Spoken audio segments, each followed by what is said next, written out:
Guys, നമ്മളിപ്പോൾ കൊളവള്ളിയിലേക്ക് പോയിക്കൊണ്ടിരിക്കുകയാണ്.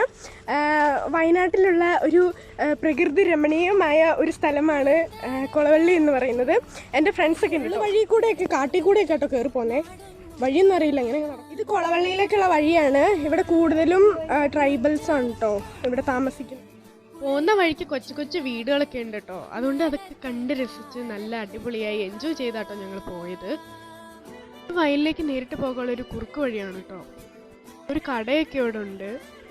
ഇതാണ് കേട്ടോ ആ വയലിലേക്ക് പോകുന്ന വഴി.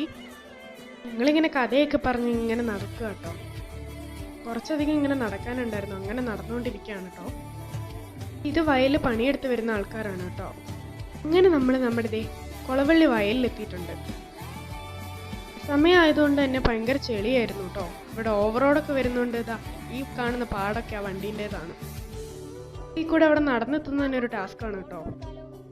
അങ്ങനെ നടന്ന് ഞങ്ങൾ പോവുകയാണ് ഗൈസ്. നല്ല സുന്ദരമായ വിശാലമായ ഒരു സ്ഥലമാണ് കേട്ടോ ഇത്. ചെളിയായതുകൊണ്ട് ചെരുപ്പൊക്കെ ഒരു കയ്യെ പിടിച്ചിട്ടാണ് ഞങ്ങൾ നടക്കുന്നത്. അങ്ങനെ നടന്ന് പോവാണ് കേട്ടോ. ലാസ്കല്ലേ. ഇതിനക്കരെ കാണുന്നത് കാടാണ് കേട്ടോ. ആവുമ്പോഴേക്കും ആനയും മയിലും മാനും ഒക്കെ ഇവിടെ വരും. എൻ്റെ ഈ ഫ്രണ്ട്സ് ആദ്യമായിട്ട് വരുന്നതുകൊണ്ട് തന്നെ നല്ല എക്സൈറ്റ്മെന്റ് ആയിരുന്നു കേട്ടോ. വിശാലമായി കിടക്കുന്ന ഒരു സ്ഥലം. ഈ കാണുന്നതാണ് കേട്ടോ ആ കാട്. വയനാട്ടിൽ തന്നെയുള്ള ആൾക്കാർ തീർച്ചയായും വന്നിരിക്കുന്ന സ്ഥലമാണ് കേട്ടോ ഈ കൊളവള്ളി എന്ന് പറയുന്നത്.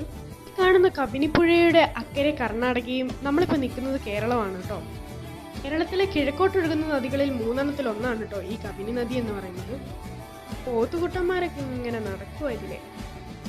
തിരിച്ചു പോകാനുള്ള പ്ലാനിലാണ്. ഇനി അവിടേക്ക് എത്തുന്ന ഒരു ടാസ്ക് തന്നെ. അങ്ങനെ ഞങ്ങൾ തിരിച്ചു പോകുകയാണ് കേട്ടോ. ആ ചെളിയിലൂടെ തന്നെ വീണ്ടും ഞങ്ങൾ തിരിച്ചു വന്നുകൊണ്ടിരിക്കുക. ഇവിടെ മഴക്കാലത്ത് വന്നുള്ള പ്രശ്നം കേട്ടോ ഈ ചെളി എന്ന് പറയുന്നത്. അല്ലാണ്ട് ഇവിടെ പ്രശ്നമൊന്നുമില്ല. ഞങ്ങൾ എൻജോയ് ചെയ്ത് വരികയാണ് കേട്ടോ. മഴ സമയത്ത് വരുന്നതിൻ്റെ പ്രശ്നമാണ് കേട്ടോ ഈ കാണുന്നത്. അങ്ങനെ എല്ലാം കഴിഞ്ഞ് ഞങ്ങൾ ആ വഴി കൂടെ തന്നെ തിരിച്ചു പോകാം കേട്ടോ. വെയിലിൽ ഞാറുനടിയിൽ കഴിഞ്ഞതേ ഉള്ളൂ ഇവിടെ.